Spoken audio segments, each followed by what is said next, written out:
नमस्कार साथियों।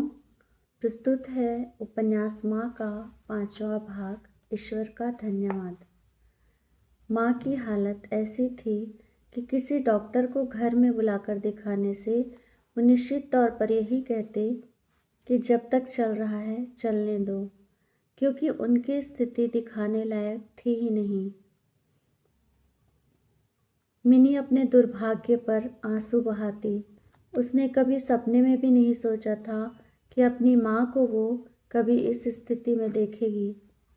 मिनी को समझ नहीं आता था कि आखिर वह करे तो क्या करे। जब बहुत परेशान हो जाती तो पूजा कमरे में जाकर भगवान से विनती करती कि भगवान माँ को स्वस्थ कर दे और मिनी को शक्ति प्रदान करे, बुद्धि प्रदान करे, उचित मार्गदर्शन दे। उसे ये भी लगता था कि वह अपनी बात किससे कहे, कैसे बताए कि ये वही माँ है जो कुछ माह पहले कॉलोनी में कभी सेठानी की तरह बैठी रहती थी, सुबह शाम टहलने जाया करती थी। कॉलोनी के लोग माँ को अब इस हालत में देखकर पहचान भी नहीं पाएंगे। तमाम तरह की बातें रात को मिनी के दिमाग में आते और आंसू की बरसात लेकर आते, मन में मस्तिष्क में उथल पुथल मचा देते। उसने ठान लिया कि आखिर मिनी के हाथ में जितना है वो उतना अवश्य करेगी। ईश्वर ने चाहा तो माँ शीघ्र ही स्वस्थ हो जाएगी। 13 दिसंबर को मिनी माँ को लेकर आई थी। जैसे तैसे दिसंबर का माह बीता, जनवरी का माह भी बीत गया। ईश्वर की कृपा से माँ का शरीर कुछ भर गया, जो कि कंकाल हो चुका था। शरीर के सारे मैल धीरे धीरे साफ हो चुके थे। बेडसोल ठीक हो चुका था। पैर के तलवे पर जो घाव थे वो भी ठीक हो चुके थे।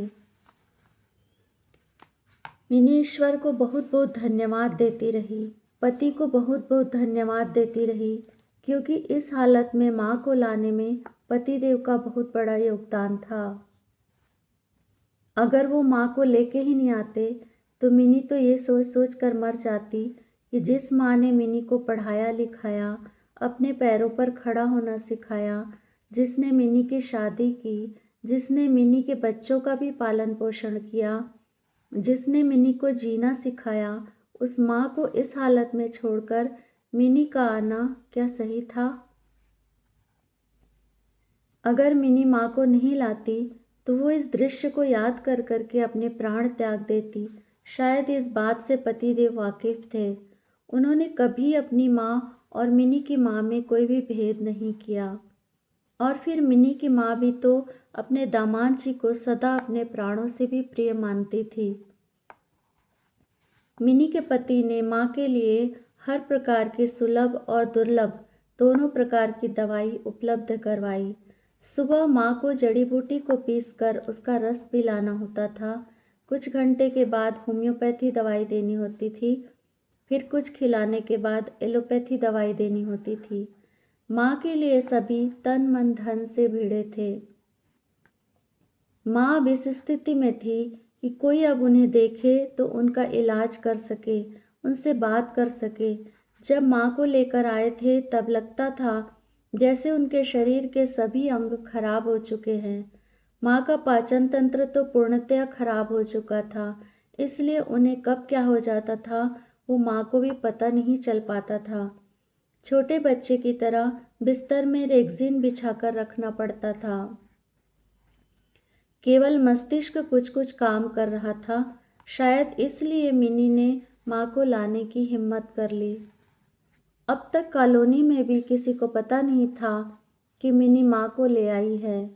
मिनी की कॉलोनी के हर सदस्य बहुत अच्छे हैं, पढ़े लिखे, सुशिक्षित, अपने अपने काम में व्यस्त रहने वाले, बिना वजह किसी को परेशान न करने वाले, एक दूसरे के सुख दुख में साथ देने वाले। परंतु इसके बावजूद भी जब तक माँ की स्थिति सुधर नहीं गई, मिनी को हिम्मत नहीं हुई कि मिनी किसी को बुलाकर अपनी माँ से मिला भी सके। सिर्फ अपने पति और बच्चों के साथ माँ की स्थिति सुधारने में लगी रही, और किसी का साथ था तो वे थे आंसू और ईश्वर की प्रार्थना। मिनी को इतना व्यस्त रहना होता था कि दिन रात कैसे बीत रहे हैं उसे पता भी नहीं होता था। जब माँ की स्थिति कुछ सुधरी तो पति ने एक फिजियोथेरेपिस्ट को घर बुलाया, जिससे माँ के मुड़े हुए पैरों का भी इलाज हो सके।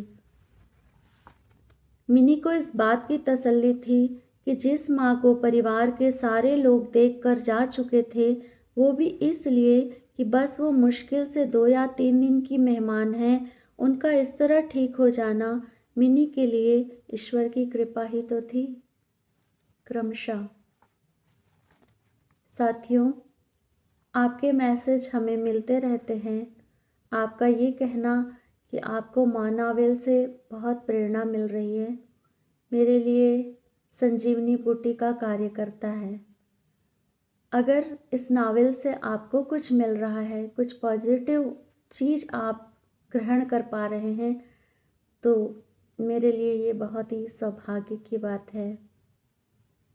माँ नावल का 6वां भाग लेकर कल फिर आपसे मुलाकात होगी।